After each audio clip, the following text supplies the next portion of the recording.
Good morning and welcome back to my channel MS ফ্যামিলিতে সবাইকে অনেক স্বাগত আর অনেক ভালোবাসা জানিয়ে নতুন ভিডিও শুরু করছি। এখন বাজে হচ্ছে সকাল 10টা।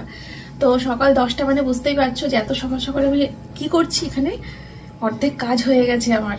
তো তাড়াতাড়ি করে রান্নাবান্না সেরে নিতে হবে, যাব একটা কাজে। হয়তো ভিডিও টাইটেল থাম্বনেল দেখে বুঝতে পেরিয়ে গেছো, তাও আগে থেকে বলছি না। বাইরে ওয়েদার একদম সারাটা রাত বৃষ্টি হয়েছে, সকাল থেকেও বৃষ্টি হয়ে যাচ্ছে, এক টানা বৃষ্টি, বুঝেছো। আর মেয়ে এখনো ঘুমোচ্ছে, যেহেতু আজকে স্কুল নেই। আজকে ম্যামও আসবে না সকালবেলা। আজকে যদিও স্কুল ম্যাম দুটোই থাকে, কিন্তু আজকে এই সপ্তাহে নেই, তো সেই কারণে মেয়ে এখনো শুয়ে আছে, ঠিক আছে। আর সোমনাথ তো জিমে বেরিয়ে গেছে। আর দিদি কখন কাজে এসেছিল জানি না, হয়তো আমি ওঠার কিছুক্ষণ আগে এসেছিল, কারণ আমার যখন ঘুমটা ভেঙেছে ওই 9:30টার দিকে, তখন দেখি যে ঘরটর সব মুছে গেছে আর কি। তারপরে রান্নাঘরে এসে বাসনগুলো গোছালাম, তারপরে রান্নাঘরে এসে দেখি বেসিনের মধ্যে মাংসও রাখা আছে। মানে কালকে রাত্রিবেলা আমি মাংসের দোকানে বলেছিলাম যে সকালবেলা করে যত সকালে পারো মাংস দিয়ে যেতে। এবার হয় সোমনাথ রেখেছে মাংসটাকে নিয়ে, আর নাহলে কাজের দিদি রেখে থাকতে পারে। যাই হোক, কেউ একজন রেখেছে। আমি যে ব্রাশ টাশ করে রান্নাঘরে এসে মাংসটা দেখতে পাবো এটা ভাবতে পারিনি, তো সে কারণে খুব তাড়াতাড়ি করে সব হয়ে গেল। আলু কাটা হয়ে গেছে, টমেটো কাটা হয়ে গেছে, আর এই হচ্ছে মাংসটা ম্যারিনেশন করাও হয়ে গেছে। এবার চিকেন কষা হবে, বুঝেছো। আজকে কিন্তু ঝোল টোল হবে না, চিকেন কষা হবে। চিকেন কষাটা আগে করে নেব, এটা হয়ে গেলে তারপরে করব হচ্ছে ফ্রাইড রাইস। তো এই হচ্ছে আজকের লাঞ্চ। আর ডিনার অব্দি কি যাবে, মাংস থেকে যাবে, ভাত ফ্রাইড রাইসটা দুবেলা নাও করতে পারি, শুধু লাঞ্চটুকুই হবে হয়তো। তাও দেখা যাক কতদূর কি এগোয়, ঠিক আছে। সঙ্গে থাকো, দেখতে থাকো। আমি এখন এইটা ম্যারিনেট করে থাকলো, এটা এরকম থাক, আমি একটু ঘরে গিয়ে এখন ভিডিওটা এডিট করে আসি, দিয়ে তারপরে এটা কড়াইতে দিয়ে কষাবো।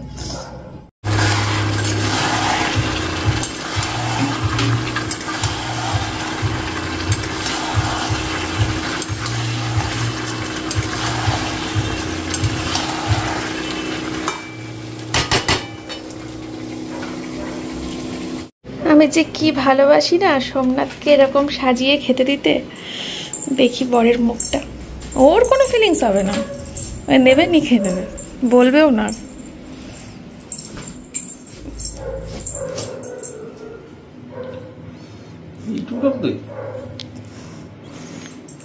বললাম না, বলবেও না। বলতে বলতে আসছিলাম যে আমার বড় কোনো ফিলিংস হবে না, বলবেও না যে এত সুন্দর সাজিয়ে দিয়েছো, বাহ বর্ষা কি সুন্দর হয়েছে। তুমি তো তোমার পতিদেবকে নৈবেদ্য সাজিয়ে দিও। প্রসাদ কি রাখবো তোমার জন্য? যা ব্রাশ কর। কি প্রসাদ কি রাখবো? না, আমার প্রসাদ লাগবে না, চামচ দিচ্ছি না। হ্যাঁ ব্রাশ কর, দুধ গরম করছি। 12টা ওই আমার না খুব ভয় লাগছে। দাঁড়াবে না। বন্ধুরা আমার মাংসটা কিন্তু একদম রেডি।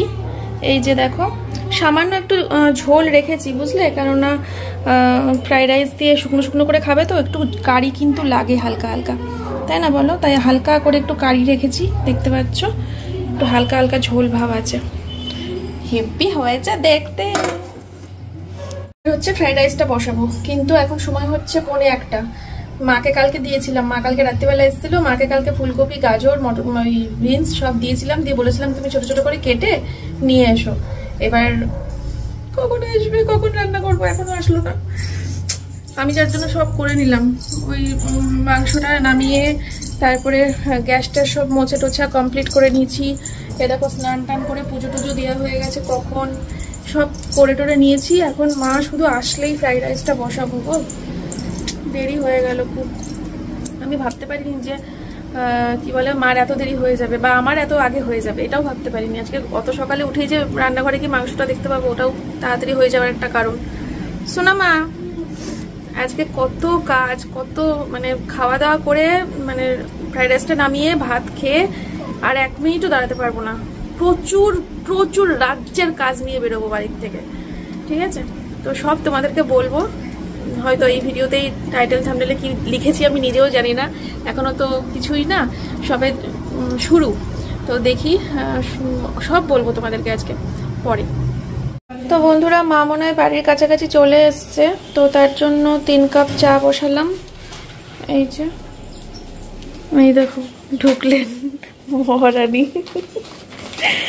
আমার যেমন তোমার মাথা গরম হয়ে যাচ্ছে, আমার খিদে পেটের মধ্যে দাও দাও করে কিচ্ছু নেই, আমার খাওয়ার মতো কিচ্ছু থাকে না সংসারে। ছাতু কোন সকালে 1 গ্লাস খেয়েছি, ওটা বাথরুম দিয়ে চলে গেছে কখন। ছাতাটা নিয়ে আমি এমন সমস্যায় পড়েছি, আমার আর ভালো লাগছে না, ভেঙে ফেলবো গুঁড়ো গুঁড়ো করে ছাতাটাকে। কি হয়েছে? সেদিনকে 30 টাকা দিয়ে ছাড়ালাম, আবার ছাতাটা ডিস্টার্ব করছে।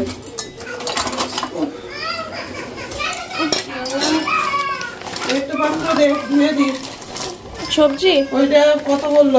40 টাকা না 48 টাকা কত বললো? ও আমাদের তো মাসকাবারি টাকা দেওয়া হয়, অসুবিধা নেই। ধুবি? ধোবো না, ভিজিয়ে রাখবো।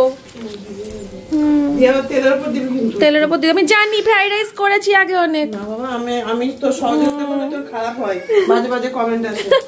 এইভাবে করবেন দিদিভাই, এটা ভুল হয়েছে। এটা আমাকে সবাই একজন কমেন্ট করেছে, এই যে কিভাবে নিয়ে এসেছি দেখো। ওরে না, একটা কি প্যাকেট বুদ্ধি, সেই বুদ্ধি। দাও একটা পাত্র দাও। আমাকে 2-1জন কমেন্ট করেছে যে তুমি আবার কোন জন্মে বিরিয়ানি করলে গো, জীবনে তো দেখিনি। আমি তো ভিডিও হয়নি, কি করে হতো দেখবে তোমরা, তখন আমি টিকটক করতাম। টিকটকের আইডি যদি খুলতে পারো তাহলে দেখতে পাবে। টিকটকের আইডি খোলো তাহলে। তো বন্ধুরা, এইখানে এইটা কেন দিয়েছে একটু কমেন্ট করে বলো তো, আমরা বুঝতে পারছি না। মা মেয়েতে এক্ষুনি ইয়ে করলাম, মানে আবিষ্কার করলাম। আমি এতদিন খেয়াল করিনি। এই ডিজাইন, এটা কি শুধুই ডিজাইন নাকি এর কোনো ভূমিকা আছে? ভূমিকা আছে। সত্যি মনে হচ্ছে যেন কিছু একটা চাপ দিলে কিছু একটা হবে, কেটে যাবে কিছু একটা। হ্যাঁ, আমার তো তাই মনে হচ্ছে, তোমরা জানাবে, তোমরা কমেন্ট করে জানিও। আর এই যে এখানে ঘি আর রিফাইন তেলের মধ্যে দিয়েছি গোটা গরম মশলা, তারপরে সবজি, কাজু কিশমিশ এখন ভাজা চলছে, নুন দিয়েছি, লঙ্কা দিয়েছি। ঠিক আছে, হ্যাঁ আমি ফ্রাইড রাইসে একটু লঙ্কা দিই, এটা আমার ভালো লাগে। কথা হচ্ছে ফ্রাইড রাইসটা 2 রকম ভাবে করা যায়। এক হচ্ছে ভাতটা তো পুরো ঝরঝরে ভাত, দেখতেই পাচ্ছ একদম, এর মধ্যেই ওই ভাজার মশলাটা দিয়ে এই গামলাটা ধরে নাড়ানো যায়, আর না হলে পরে এর মধ্যে ভাতটাকে দিয়ে খুন্তি দিয়ে নাড়ানো যায়। এবার কোন প্রসেসটাই করব সেটাই এখন বসে দাঁড়িয়ে আমি ভেবে যাচ্ছি। দুটোই হয় বুঝলে। এবার সোমনাথের জন্য আমাকে আবার চিনি ছাড়া তুলতে হবে, সেটাও একটা ভাবার বিষয় আছে যে কোন সময়টা চিনি অ্যাড করবো। ওর জন্য থালায় আগে বেড়ে নেবো, ওকে খেতে দিয়ে দেবো, আমাদেরটা চিনি মেশাতে থাকবো। দেখি কিভাবে কি করি। এর মধ্যে মনে হচ্ছে ভাতটা দিলে আটবেও না, আমাকে এর মধ্যেই ঢালতে হবে বুঝলে, কারণ ভাতটা কড়াইতে দিলে আটবে না, কড়াইটা ছোট তো। বন্ধুরা এই যে এর মধ্যে দিলাম, গামলার মধ্যে ভালো করে নাড়িয়ে নিই, ভালো করে নাড়িয়ে নিয়ে এই যে সোমনাথের থালা, সোমনাথের জন্য তুলবো, তুলে তারপরে আমাদেরটা চিনি দিয়ে তারপরে আরেকবার কড়াইতে দিলে দেবো। এখনো গ্যাস অফ করিনি, ওই দেখো জাস্ট এর মধ্যে ঢেলছি, ভালো করে নাড়িয়ে নিই। ক্যামেরা কোথায় ধরেছি, ডাইরেক্ট গামলার দিকে তাকিয়েছি আর ক্যামেরাটা। চলো আসছি, দাঁড়াও। হ্যাঁ এটা তোমার চিনি ছাড়া সুগার ফ্রি দিয়ে দিয়েছি তোমাকে। তাহলে এত সবজি কেউ দেয় নাকি ফ্রাইড রাইসে? এত সবজি দেখতে পাচ্ছি। সবজি খাও, সবজি খাও, উপকার। মটরশুঁটিগুলো করতে থেকে এই মটরশুঁটি শক্ত মটরশুঁটি না, এটা শক্ত না, প্যাকেটের মটরশুঁটি মনে হয় না। তো বন্ধুরা এই যে আমাদেরটা চিনি দিয়ে নামালাম ফ্রাইড রাইস, আর এই যে হচ্ছে চিকেন কষা। ঠিক আছে, তো আমারটাও আমি বেড়ে নিয়েছি, আর মা মেয়ে খেয়ে নেবে এক্ষুনি। মেয়ে স্নান করছে, মা করাচ্ছে স্নান, তারপরে ওরা খেয়ে নেবে। আমি যেহেতু রেডি হব, এক্ষুনি বেরোবো, তার জন্য সময় কম হাতে আমার। তো চলো ঝটপট করে খেয়ে নিই আজকের স্পেশাল মেনু। চলো তাহলে যাই, শুভ কাজে আর দেরি করে লাভ নেই। এটা হচ্ছে আমার রেনকোট, ঠিক আছে, রেনকোটের কাজ করবে।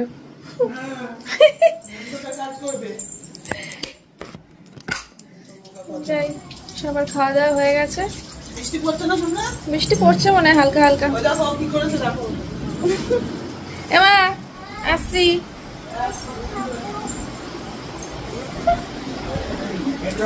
ও এঠো কি লাগছে আমাকে? বল তাড়াতাড়ি বল, আমার সঙ্গে মেলে নাকি দেখি বল। হ্যাঁ আমিও বলেছি।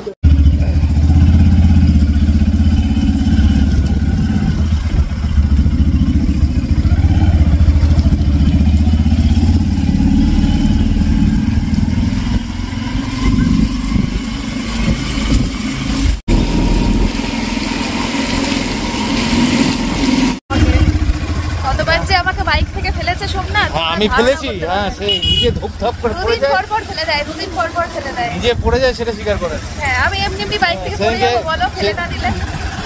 সেদিনকে অ্যাক্সিস ব্যাংকের সামনে বাইক দাঁড়ানো রয়েছে, নাম থেকে ধূপ করে পড়ে গেল, নিজেই পড়ে যায় আর আমাকে বলে যায়, নিজেও আটকে ওঠে, আমাকেও আটকে ওঠে। একটা পিছনে একটা লরি যদি পিক করে সোমনাথ নিজেও ভয় পায়, আমাকেও ভয় পায়। কথার হলো একটা কথার মানে নেই, আমাকে ফেলে দেয় বলেই তো আমি পড়ে যাই। যাই হোক, চলো। ঠিক করে দিতে পারবো না। এই এখানে লাল কেন? এটা রক্ত নাকি? যাই হোক, চলো। লাল মানে কি রক্ত?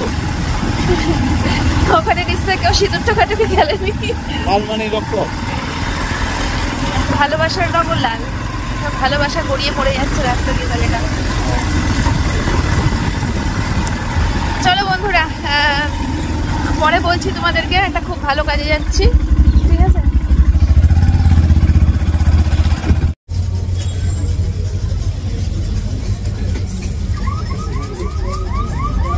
আমার পিঠের ওপর চাপিয়ে দিয়েছে। হ্যাঁ, আমার পেটের চর্বির উপরে রয়েছে পুরোটা, আমার চর্বিতে লাগছে, আজকেই গলবে আমার চর্বি, বুঝেছি? পেটে লাগছে কি পেটের চর্বির উপরে পড়ে রয়েছে।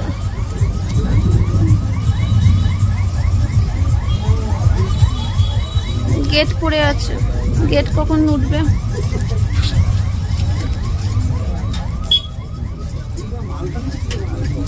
কি আছে এর মধ্যে বলো তো, কি আছে এর মধ্যে?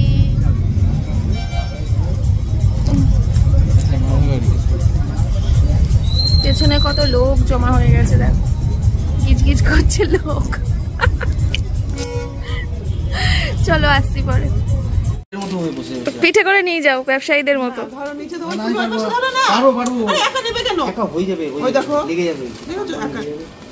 আরে দুজনে ধরলেই তো। ওরে দেখাচ্ছে, ভিডিও হচ্ছে না, দেখাচ্ছে, হ্যাঁ, বোঝো না, এখানে একটু পড়ে যেত, কি দরকার ছিল বল, আমি একপাশে ধরতাম দুজনে। দেখাতে হবে না? বাহুবলী ঢুকিয়ে দাও ছোট ঘরে। আস্তে স্লিপ কাটে না, হ্যাঁ, বিশাল স্লিপ।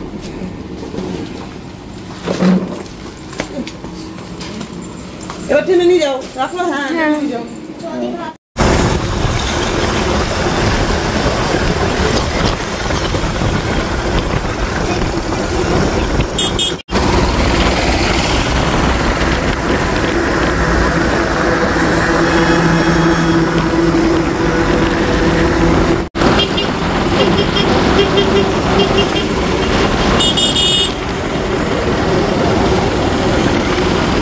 বন্ধুরা, এই মল্লিকাদের বাড়িতে এসেছি, আর ফোনে রয়েছে মাত্র 4% চার্জ, এক্ষুনি ফোনটা সুইচ অফ হয়ে যাবে, তাই খুব তাড়াতাড়ি করে এই যে ইয়েগুলো রয়েছে চুড়িদারের পিস, এগুলোর ওপরে দুটো শর্ট ভিডিও করে নিলাম, আজকে রাতেই ছাড়বো, দেখে নিও আমার চ্যানেলে।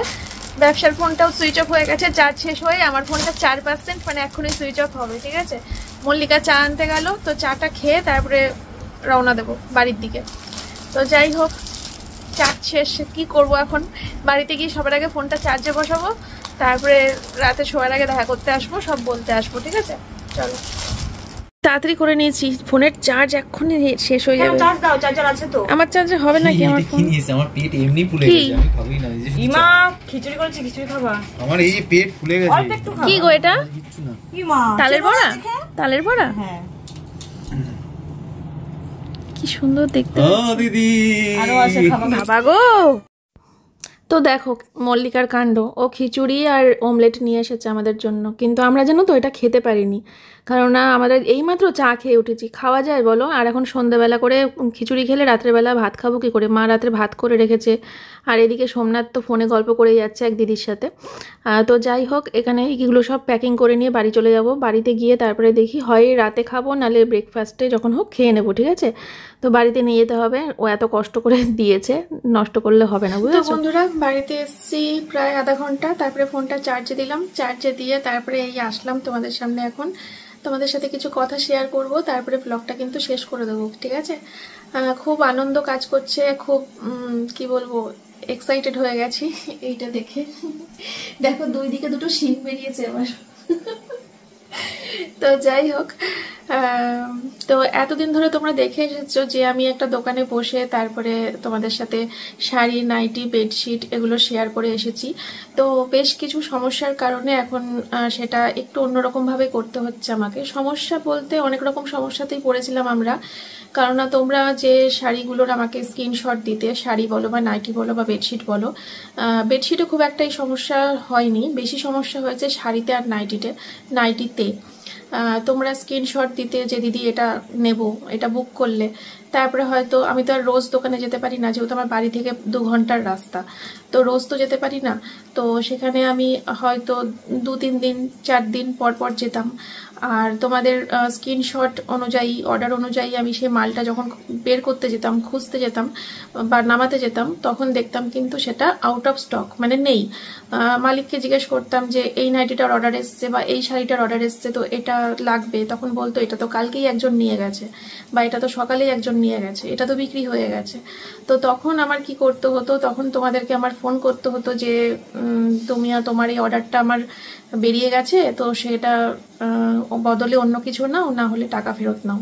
এটা আমার তোমাদেরকে বলতে হতো, আর এটা বলতে আমার খুব খুব কষ্ট হতো, কারণ মানুষ যখন কোনো কিছু একটা পছন্দ করে আমাকে টাকা দেয় আর সেটা যখন দিতে পারি না, ওটার বদলে তাকে অন্য কিছু দেখাতে হয় বা টাকা রিটার্ন করতে হয়, তখন অনেক বেশি কষ্ট হয়, খুব খারাপ লাগে। কারণ সে তো অনেক পছন্দ করে জিনিসটা আমার কাছে অর্ডার করছে, তাই না, রিলস দেখে দেখে, সেই মালটা আমি তাকে দিতে পারছি না। এটা খুব মানে এত সারা বছর তো টুকটাক হয়েছে ব্যাপারটা, কিন্তু সামনে যেহেতু পুজো আসছে, তো জিনিসটা খুবই বাড়াবাড়ি হয়ে গেছিল। আগের বার যখন গেছিলাম দোকানে, তখন প্রায় 25-30 জনকে আমাদের টাকা ফেরত দিতে হয়েছে, শুধুমাত্র তাদের অর্ডার করা শাড়ি, নাইটি আমার দিতে পারিনি আমি, সবাইকে টাকা ফেরত দিয়ে দিতে হয়েছে, কারণ সেগুলো দোকান থেকে বিক্রি হয়ে গেছে। তো ঘরে মাল এনে স্টক না করলে এই সমস্যাটা কিন্তু হতেই থাকতো, তাই না বলো?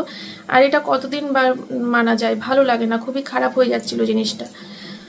আর এটা তো একটা সমস্যা ছিলই, আরও একটা সমস্যা এই প্রতিদিন 1-2 দিন পর পর দোকানে যাওয়া, বাড়ি থেকে 2 ঘন্টার রাস্তা, 2 ঘন্টা হাই রোডে 2-3 দিন পর পর যাওয়াটা সত্যি আর পেরে উঠছিলাম না, খুবই ক্লান্ত হয়ে পড়ছিলাম। 2-3 দিন পর পর এতটা রাস্তা হাই রোডে করে যেতেও ভয় তো লাগেই বলো, যাওয়া আসা। তো সবকিছু মিলিয়ে ভাবলাম যে আমাদেরকে তাহলে ব্যবসার প্রসেসটা একটুখানি অন্যরকম কিছু করতে হবে। তো সেটা ভেবেই যে আমরা দুজনে ডিসিশন নিলাম যে ঘরে মাল স্টক করব এবার। অনেকেই সৌভাগী গার্মেন্টস দেখতে চেয়েছিল যে কোথায় সৌভাগী গার্মেন্টস, তো এইবার সৌভাগী গার্মেন্টস দেখতে পাবে। খুব তাড়াতাড়ি এই ওয়ালটাতে একটা ডেকোরেশন করার ইচ্ছা আছে সৌভাগী গার্মেন্টসের ওপর। তো দেখা যাক, কথাও হয়েছে সে 2-3 দিনের মধ্যে হয়তো করেও দেবে ডেকোরেশন, তো দেখা যাক। আর মাল বলতে আজকে নাইটি তুলে নিয়ে এসেছি, এই যে এর মধ্যে যা দেখতে পাচ্ছ সব কিন্তু নাইটি রয়েছে। আর হচ্ছে আমরা দিন 15-র মধ্যে বেডশিটও তুলবো, ঠিক আছে? দিন 15 টাইম নিলাম, আমরা অনেক দূর এক জায়গায় যাব, সেখান থেকে আমরা বেডশিটও তুলে নিয়ে আসবো। তো নাইটিটা আর বেডশিটটা আমি ঘরেই স্টক করব, যাতে আমার এইগুলো অন্তত কাউকে বলতে না হয় যে আউট অফ স্টক বা শেষ হয়ে বা টাকা ফেরত নাও, যাতে বলতে না হয়, অন্তত নাইটি বেডশিটের ক্ষেত্রে ফেরত দিতে না হয় টাকা। যাও, তো এই হচ্ছে ব্যাপার। আর শাড়ি কি তাহলে ব্যবসা বন্ধ করে দিলাম? না, শাড়ির ব্যবসা বন্ধ করে দিইনি। শাড়ির ভিডিও আসবে প্রত্যেক বৃহস্পতিবার রাত্রির 11টার পর, আমার চ্যানেলে চোখ রাখবে। প্রত্যেক বৃহস্পতিবার করে রাত 11টার পরে শাড়ির ভিডিও আসবে, ঠিক আছে? আমি বৃহস্পতিবার করে করে সপ্তাহে একদিন করে করে দোকানে যাব, সেই দোকানে গিয়ে শাড়ির রিলস যেমন করি তেমন রিলস করে নিয়ে আসবো। 5-6টা 10টা 12টা 1টা 2টো যতক্ষণ আমার ইচ্ছে হবে আমি ততগুলো রিলস করে নিয়ে আসবো প্রত্যেক বৃহস্পতিবার করে। দিয়ে বৃহস্পতিবার করে রাত্রির 11টার পরে আমি শাড়ির ভিডিও ছাড়বো। তো তোমাদের যদি আমার কাছ থেকে শাড়ি নিতে ইচ্ছে হয় তাহলে কিন্তু শুধু বৃহস্পতিবার করে রাত 11টার পরে চোখ রাখবে। আর শাড়ি অর্ডার করলে পেতে একটু দেরি হবে তোমাদের, যেহেতু আমি সপ্তাহে একদিন করেই শাড়ি আনতে যাব বা শাড়ির দোকানে যাব, সপ্তাহে একদিন করেই, তার জন্য তোমাদের একটু দেরি হবে শাড়িটা পেতে। বাট নাইটি বেডশিট এগুলো লেট হবে না, কারণ এগুলো আমার ঘরেই স্টক থাকবে, অর্ডার আসবে সাথে সাথে দিনের দিন মাল বেরিয়ে যাবে, বুঝতে পেরেছো? এই হচ্ছে ব্যাপার। আর এতদিন তোমাদের কাছে নাইটির দামটাও একটু বেশি নিতে হয়েছে আমাকে, যেহেতু মালটা আমাকে এত দূর থেকে আনতে হতো। তো এখন যেহেতু আমি ঘর থেকেই তোমাদেরকে নাইটি দিতে পারছি, তার জন্য কিন্তু নাইটির প্রাইসও অবশ্যই কমে যাবে। এই হলো ব্যাপার। আর হচ্ছে হ্যাঁ, এবার হচ্ছে আরেকটা কথা বলি, আসল কথা, যেটা হচ্ছে এই ঘরে মাল স্টক করার বিষয়টা। এর জন্য তো একটা বড়সড় অ্যামাউন্ট দরকার। তো আমরা ঠিক করেছিলাম যে 50,000 টাকার ইনভেস্টমেন্ট করব, ব্যবসায় 50,000 টাকা ইনভেস্টমেন্ট। তো সেক্ষেত্রে সোমনাথের একটু সমস্যা হয়ে যাচ্ছিল, যেহেতু আমরা মানে এরকম কোনো মানে কি বলবো, সেরকম কোনো তো প্ল্যান ছিল না। হঠাৎ করে এই সমস্যাটা হয়েছে, আমাদের পুজোর আগে এই সমস্যাটা হয়েছে, দোকান থেকে মাল বেরিয়ে যাচ্ছে, আমরা দিতে পারছি না তোমাদেরকে। তার জন্যই হঠাৎ করে এরকম সমস্যা হওয়ার কারণে তারপরে আমরা ঠিক করলাম যে লোন নেওয়া হবে 50,000 টাকা। তো গতকালকে রাত্রিবেলাতেই সোমনাথ অনলাইনে ফোনে ব্যবস্থা করে লোনের। দেখো, টাকাটা আমি ব্যাংক থেকে তুলে আনতে পারতাম, কিন্তু আমার একটু প্রবলেম হয়ে যেত। তার জন্যই সোমনাথকে বললাম যে তুমি লোন নাও, কারণ আমি প্রত্যেক মাসে মাসে যে টাকাটা সেভিংস করি ব্যাংকে, এবার সেই টাকাটা সোমনাথকে যদি আমি এখন তুলে দিই ব্যবসার জন্য, তো সোমনাথ আমাকে টাকাটা হয়তো আবার ব্যাংকে রাখতে পারবে, কিন্তু কি ও হয়তো প্রত্যেক মাসে মাসে 2,000, 3,000, 5,000, 1,000 এরকম করে দিয়ে হয়তো রাখতে পারবে। কিন্তু আমারটা না, তাতে একটু প্রবলেম হয়ে যাবে, কারণ আমি তো মাসে মাসে যে টাকাটা জমাচ্ছি ব্যাংকে, সেটা তো আমার একটা থোক জমছে। তো সেই কারণে আমি একটু প্রবলেমে পড়ে যাব, কারণ আমার ওই থোকটা খুব দরকার। কারণ সামনে দেখো মেয়ের জন্মদিন আসছে, তারপরে বছরে একবার করে আমরা বাইরে ট্রিপ রাখি ঘুরতে। তো জানুয়ারি ফেব্রুয়ারি মাসে আমাদের বাইরে ঘুরতে যাওয়ার কথা আছে, অক্টোবর মাসে একটা বড় অ্যামাউন্ট লাগবে, মেয়ের জন্মদিন করব। তো সেই কারণে আমার ওই থোক ভেঙে সোমনাথকে দিলে পরে সোমনাথ ওই একটু একটু করে আমাকে দিয়ে আবার পুষাবে, সেটা করতে গেলে আমি বড় বিপদে পড়ে যাবো আর কি। সেই জন্য আমি ব্যাংক থেকে টাকাটা তুলেও সোমনাথকে বলতে পারলাম না যে ঠিক আছে তুমি তাহলে এইটা দিয়ে ব্যবসায় ইনভেস্টমেন্ট করো, যেহেতু সামনে বড় বড় খরচা রয়েছে আমার। তো সে কারণেই এই লোন নেওয়ার প্রসেসটা করা হলো। তো সোমনাথ 50,000 টাকা লোন নিয়েছে, মাসে মাসে ওকে 2,700 টাকা করে ইএমআই দিতে হবে আর কি। 2 বছরের লোন নেওয়া হয়েছে। তো ও একটুখানি মানে ঘাবড়ে গেছে যে পারবো তো, এত টাকার মাল তুললাম, হবে তো। আমি বললাম যে আমার উপর ভরসা রাখো, আশা করছি কোনো খারাপ কিছু হবে না, সব ঠিকঠাক হবে। তো দেখা যাক, আশা করছি সব ঠিকঠাক হবে, নিজের উপর বিশ্বাস আছে, আর আমার পরিবারের সবার উপর আমার ভরসা আছে। আশা করি সোমনাথের অসুবিধা হবে না। তো যাই হোক, এই হচ্ছে তোমাদেরকে বলার ছিল, তোমাদেরকে জানানোর ছিল। ফেসবুকে তো আমি ব্লগ করি না, ফেসবুকে তো ব্লগ দিই না, তো ফেসবুকের জন্য একটা ছোট্ট করে ভিডিও করে এটাও আমার ওদের ওখানেও জানাতে হবে। আর তাহলে আমি লাইভে আসবো এবার থেকে, 1 দিন 2 দিন ছাড়া লাইভে আসবো। তোমাদেরকে আগে থেকে কমিউনিটি পোস্টে আমি জানিয়ে দেবো আমি কখন লাইভে আসছি না আসছি। তাহলে আপাতত তোমরা নাইটের লাইভ দেখতে থাকো, দিন 15 পর থেকে কিন্তু বেডশিটের লাইভও দেখতে পাবে, ঠিক আছে? আর শাড়ি সপ্তাহে 1 দিন করে আমরা ভিডিও করে নিয়ে আসবো। ব্যাস এইটুকুই তোমাদেরকে জানানোর ছিল, তো ডিটেলসে জানিয়ে দিলাম। হ্যাঁ, তোমরা জানিও তোমাদের মতামত আমাদেরকে, ঠিক আছে? চলো, আজকে ব্লগটা এই পর্যন্তই রাখছি। সবাই ভালো থেকো, সুস্থ থেকো, দেখা হচ্ছে তোমাদের সাথে পরের ভিডিওতে। টাটা। আজকে আর এটা খুলবো না, আজকে দেখি আমার ফোনের চার্জটাও তো কম। আমি তো সেটাই বলছি, ব্যবসার ফোনটা চার্জ নিচ্ছে না, 2টো ফোনই সুইচ অফ হয়ে গেছিল। এটা চার্জ হলো, ওই ফোনটা কখন থেকে বসিয়ে রেখেছি, চার্জ হচ্ছে না ব্যবসার ফোনটা। ঠিক আছে, চলো তাহলে, টাটা।